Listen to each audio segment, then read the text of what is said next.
Today I have a plan for take a trip to Chiang Mai with my friend and Dai Association MCU Chiang Mai and get up in the morning at 4:30 a.m. I'm very excited with this trip and now I'm on my way with my friends. We are going to Chiang Mai.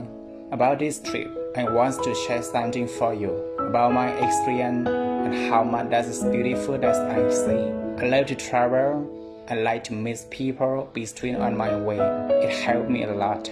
How much time that I start to get out of comfort zone, I feel better and peaceful. And the important things for me is everything that I get between on my way, even problem and bad situation, that they came to my life, but they teach to me and make me stronger and make me understand our people.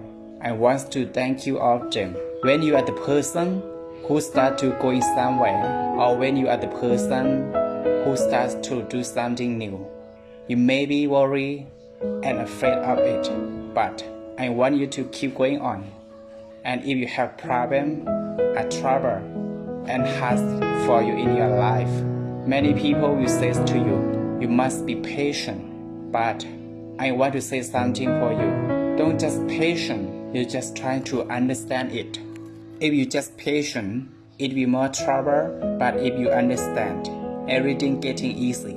Everything that came to your life is for you to understand. It's for you to learn, not just patient. Patient make you tired and harder more than you understand it. Thank you for watching my video.